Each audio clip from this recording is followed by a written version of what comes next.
Welcome to the Dealer Playbook podcast. My name is Michael Cirillo, and each week I sit down with the brightest minds in marketing, sales, and leadership to help you level up your career in automotive. Thank you so much for spending your time here with me today. Now let's open up the playbook. Here we go.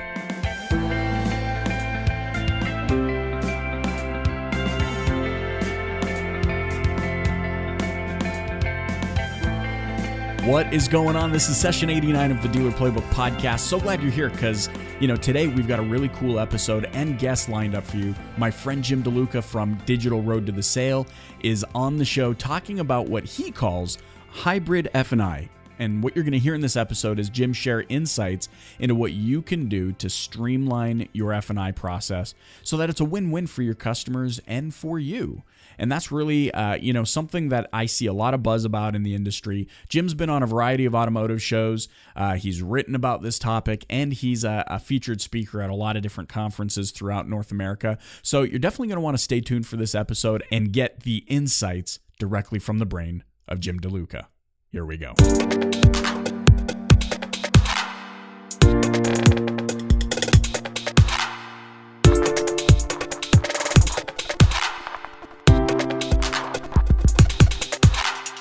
Here we go. We're sitting down now with the man, Mr. Jim DeLuca. What's going on, sir?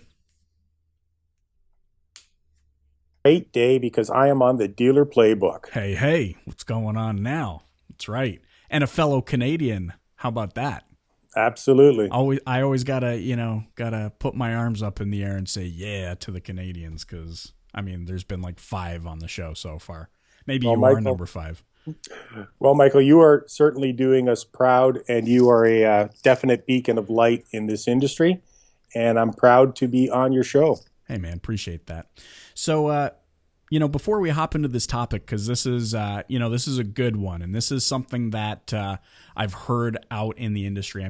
We go to all these conferences, and we hear a lot of a chatter about streamlining processes, and that's kind of what we're talking about today. But before we do, I want to just pass it over to you because you said something interesting to me pre-show. You said you are on a mission, and I always love hearing about individuals in the auto industry who are on a mission, who have a bigger purpose, outside of maybe just the product or the service that they're offering, but they're doing it because of a specific why. So I want to turn it over to you and just give us a little bit of background about yourself and, what you've been doing in the auto industry, and tell me about this mission. Well, Michael, I've been in the automotive space for over 23 years. I got my start with boots on the ground as a sales consultant, moved into F&I, and then ultimately into sales management. Then I spent 17 years as a F&I trainer and a sales trainer for a couple of big F&I support companies in Canada. Mm-hmm. And ultimately started my own company a year ago with the sole mission of making automotive sales a go-to position as opposed to a fallback position. Because with all due respect to our industry, it has become the last bastion of the unemployable. Why do you think that is? I think it's the perception, or better yet, misconception of what the job entails. I think that we look back to the sales consultants of the 60s and 70s, and we're all branded with the same brush. Yeah. But it has definitely evolved, and there's really none of those shenanigans going on. And when these programs go on TV and they try to paint us with that type of brush, I'm sure that they screen literally hundreds of dealers until they can find one that, facilitates their topic, and then they focus on them, and then they paint the whole industry with one broad brushstroke. Yeah, no doubt. That's really cool, man. And what you've been working on and what I understand about it is really cool, and it's what we want to talk about today. Like I said, we're going to all these conferences. So many dealers are going to conferences. We learn specifically about what you said, moving into the F&I office. And we've got a ton of questions surrounding how to streamline processes and make the car buying experience a little bit better, or much more better, so that I guess in turn it helps with the perception, and then in turn kind of fulfills your mission. I'm seeing how that kind of comes full circle. But let me turn this over to you.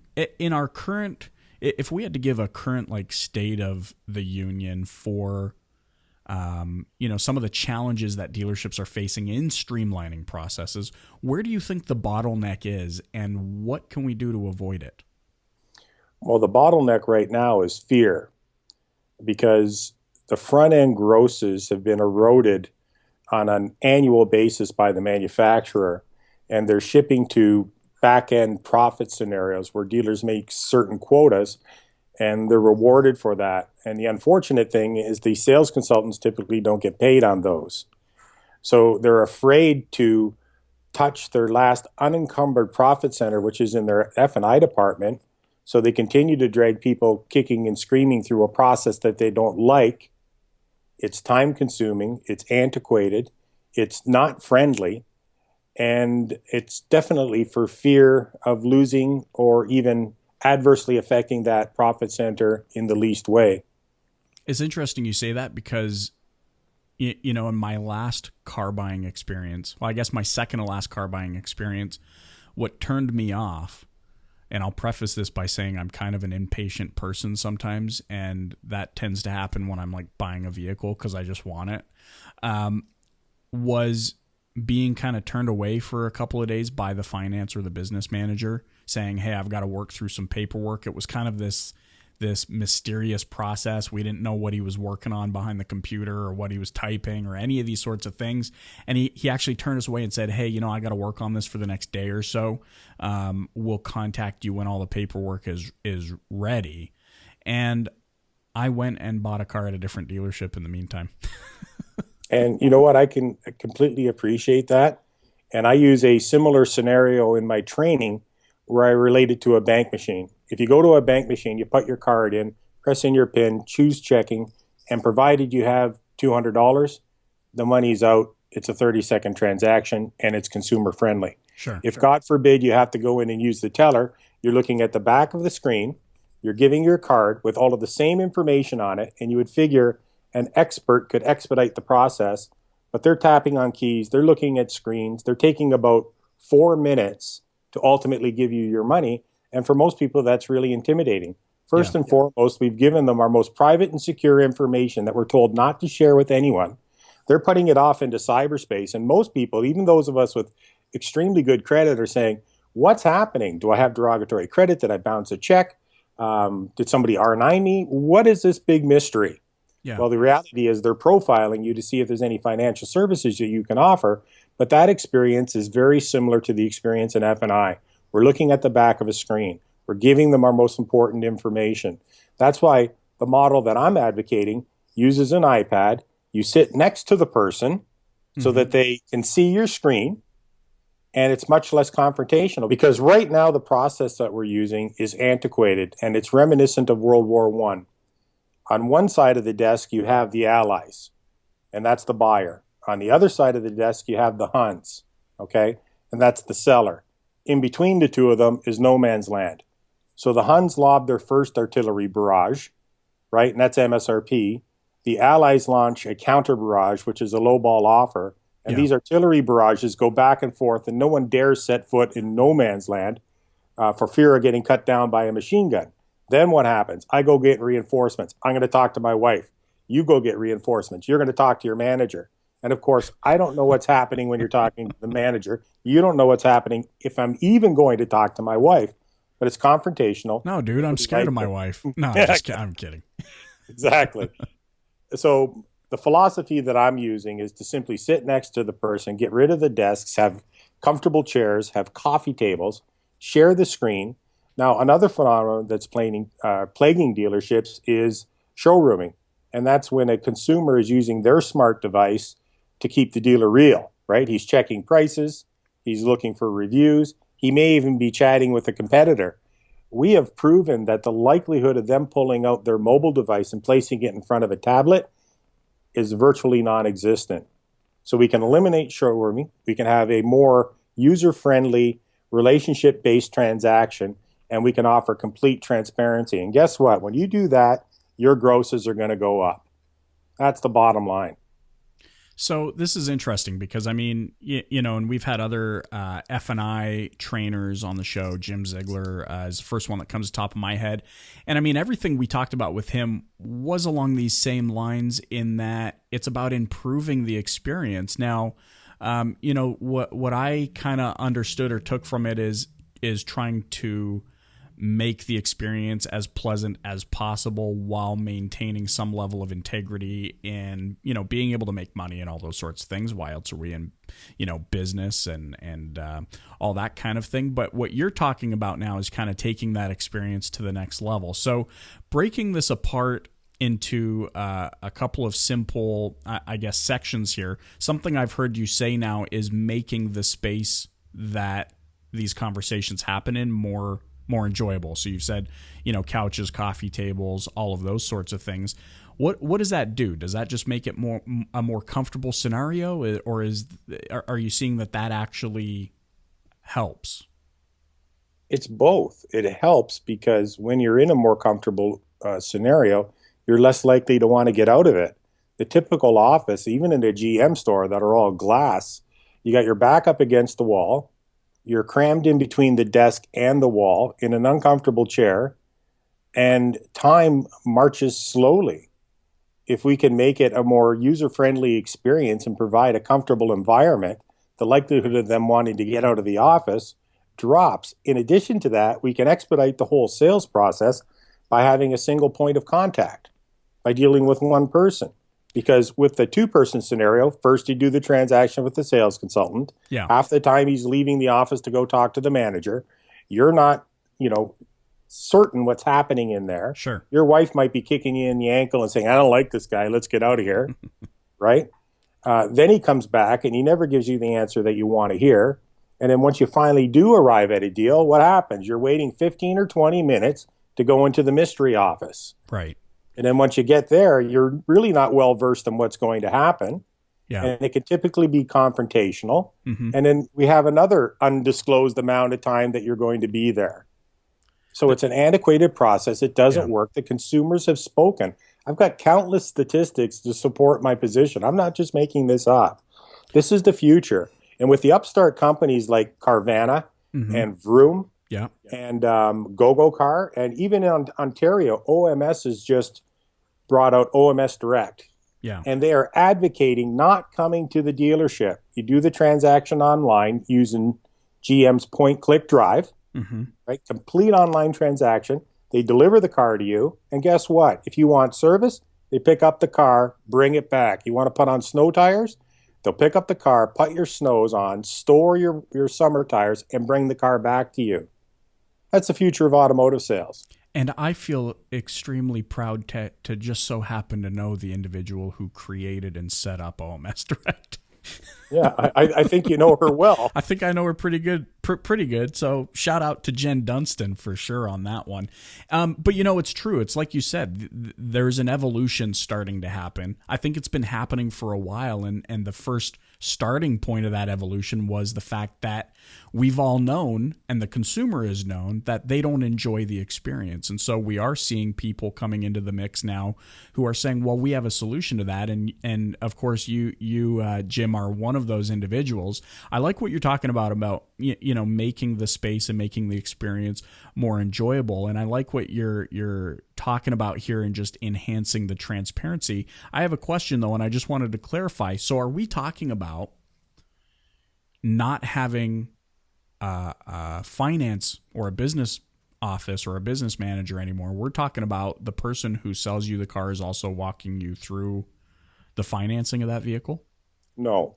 Okay. And here's why. To find an effective F&I manager, they have to have a duality to their personality. And I've often joked that to be a good F&I person, you almost have to be bipolar. And I say that with all due respect.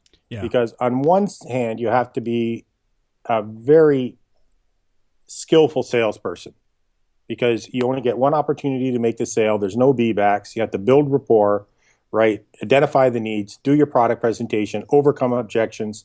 In a relatively short period of time, you get one chance. On the other hand, you have to be an administrator. You're dotting the I's, you're crossing the T's, right? You're going to all of these different websites to print forms. You're building relationships with the bank. Those are polar opposite skill sets. And that's one of the reasons that F&I pay pans have exploded the way they have, simply because it's so difficult to get someone who masters both. So rather than, empower these people with the skill set to essentially control the dealership, we can get one person with the skill set that's a salesperson. He sells the F&I products and he sells the car, right? The average F&I manager, according to F&I Solutions, sells 2 products per delivery. So I'm certain that we can attract a skillful enough salesperson to do that. 1 car, 2 products. Okay? Yep. On the other hand, we have salaried or hourly administrators, not unlike the banks, that get the deals approved, get them funded, do the paperwork, and do the paper delivery.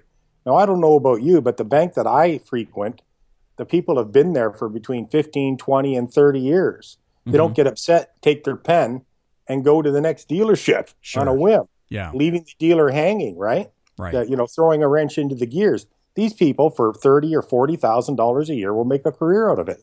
They'll do 20 or 30 years and be loyal to the dealer and happy for it.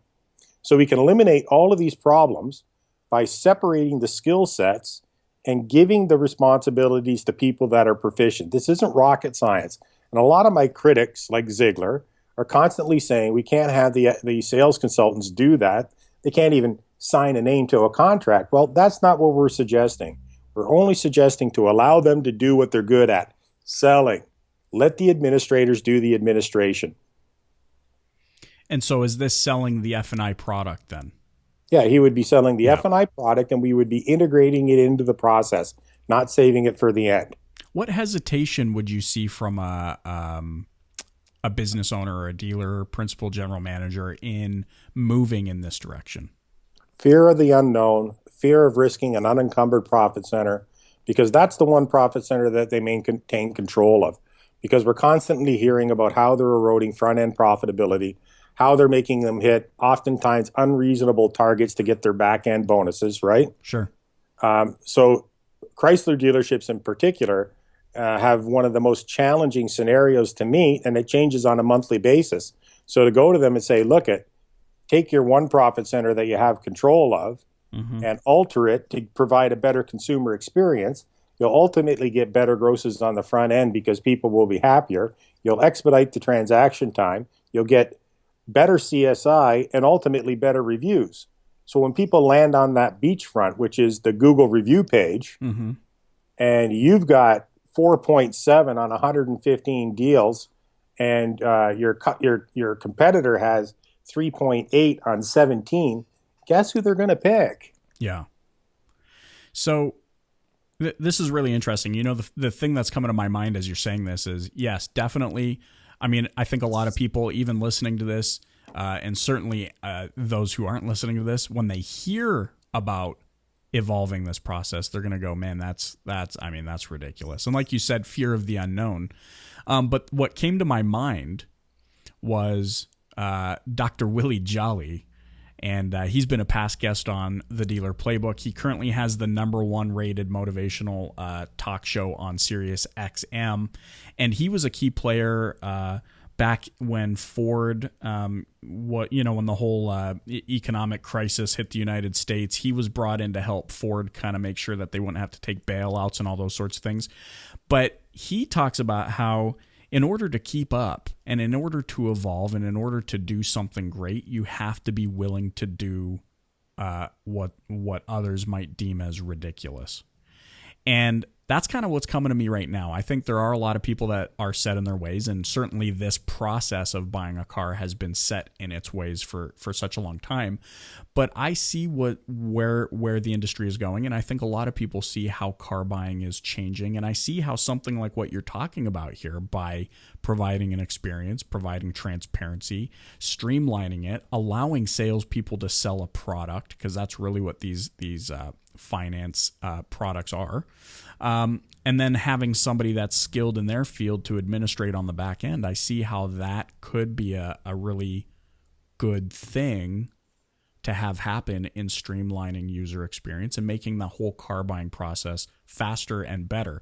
Are you seeing In your experience, are you seeing the process speed up at all? Well, people are trying to speed up the process today, but getting them to do that has been pulling teeth. I mean, if we look at the beachfront, right? And I always go to every dealer that I work with, the first priority is, what is your online best pricing scenario? And if you're still trying to drag people in, or if you're asking them a bunch of redundant questions and you're avoiding giving them that best price, you're done. Because let's face it, all I'm going to do is click and click and click until I get the best price.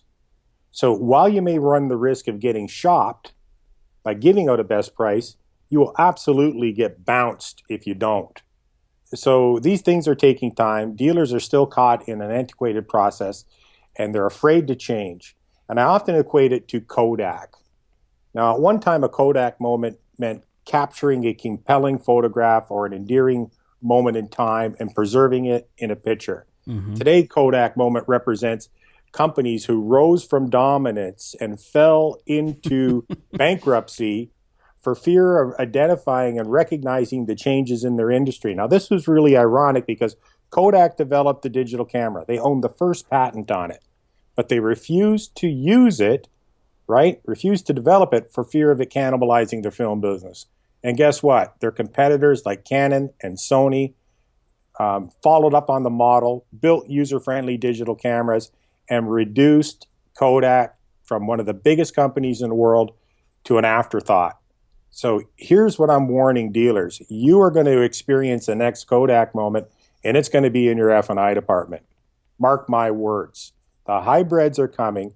There are companies out there that have heard the consumer and listened and responded, and there's more and more of them every day. And I tell you something, I am so proud of OMS for taking that initiative. I'm beside myself. I wish I'd been involved. Geez, Jen, where were you? Jim wanted to be involved in this thing. Come on. I found out after the fact. I mean, what we're seeing here is not unique to the car business. I mean, there's so many other industries that have had to evolve. Those that failed to evolve fast enough or efficiently enough kind of get left behind. For example, Amazon. I mean, they came in and made the book purchase process so much more efficient. And look what happened. Those other retailers, those brick and mortar businesses who failed to jump on the ebook bandwagon or the online sales bandwagon fast enough have had to either consolidate, they've had to file bankruptcy, they've had to downsize quite drastically. And so we see that evolution is not something to be feared. Yes, there is some unknown element, but for Pete's sake, we're all in business, man. That's if we own business, we should be already comfortable with taking some level of risk. So just to recap some of the things we've talked about, Jim, I think that are really valuable. The first thing that we know for sure is that the whole finance and car buying process absolutely needs to change. We're seeing an evolution already starting to happen. People are loading up their hand carts and making their way west, so to speak. And they're doing that in the form of Carvana and other sites that are similar to it. Like you mentioned, OMS Direct. So we know that for a fact, people do not enjoy the car buying process, and that something needs to change. The second thing that you brought up that stood out to me is making your environment a little bit more enjoyable. And by a little bit, I mean a lot more enjoyable, making it more comfortable, because this is a sensitive topic for a lot of people. Like you said, that really stood out to me. We're giving people information that we've been told never to give to anybody. And right now it's this like weird secretive, vibe. You don't know what they're typing and all that. So making the environment more enjoyable. The third thing that stood out to me that you said was increasing the transparency. I like the concept of having an accessible finance menu available, that it's mobile, it's on an iPad. It keeps their attention. It keeps them engaged in the whole process, and sitting there next to them and showing them this thing just to heighten that transparency. What else stood out to me here is that you talked about, it is an antiquated process. I love your reference to World War I because I'm kind of a big war history buff. I love learning about that kind of stuff, but that's a side note. That's a different episode. As of today, for those listening in, what is the first thing they can do to move in the right direction that will help them kind of get their feet wet a little bit? If I were to implement this process at any dealer, I would start by training the sales consultants how to integrate the F&I products as part of the sales transaction. And there's really simple ways of doing that. If a consumer were to ask you, what's the manufacturer's warranty? And I've pulled literally thousands of sales consultants, and virtually every one of them either engages in that dialogue or the consumer does. Your new vehicle comes with a 3-year, 60,000 kilometer, fully comprehensive warranty. In addition to that, comes with a 5-year, 100K powertrain warranty. If warranty is a concern for you, we have some lifestyle products that can extend the warranty direct from the manufacturer. Once you make your vehicle selection, we can talk about that. So we're planting the seed, we're letting them know what's available, and then we go to give them the pricing.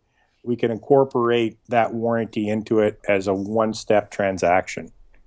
And that's user-friendly, it's transparent, and it's value add.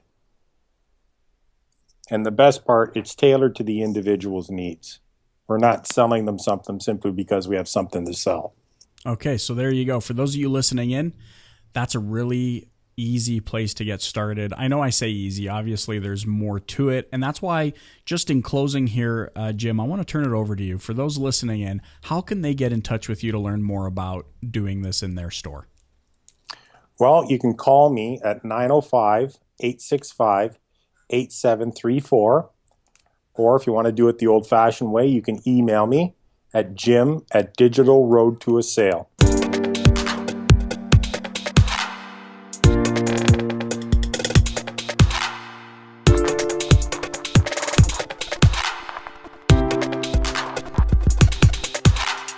All right, that was Jim DeLuca talking about how you can evolve your F&I process to bring it, to nudge it into the current year. At the time of recording, 2016. So, I mean, biggest takeaway for me is do business like it's 2016. The consumer's path to purchase, especially in the digital age, is evolving and has evolved so rapidly. Consumers want information. They want transparency. They want it quickly. So why are we so focused on bringing all of the other departments into the current year, but we've got F&I processes that feel like it's like 1984 still? So biggest takeaway for me is you got to evolve and adapt, and you got to be comfortable with the discomfort that comes from evolution. Be comfortable with it. It's got to happen. You've got to stay relevant, and that's the way you're going to do it in your F&I department. I hope you found value in this episode. Tons of power bombs and nuggets by Jim. If you want to reach out to him, you can connect with his contact information over at the show notes, www.thedealerplaybook.com/89. And you know what? If you enjoyed this episode, you're watching on YouTube, I'd love a subscribe or a like or a comment, and I'll do my best to make sure Jim jumps in on those and answers your questions if you have any of those. And you know what? If you feel like you're in a good mood and want to leave some feedback, www.thedealerplaybook.com/DPB-iTunes, and I'd love to hear from you there. Thanks so much for joining me, guys. Keep the playbook open and dominate.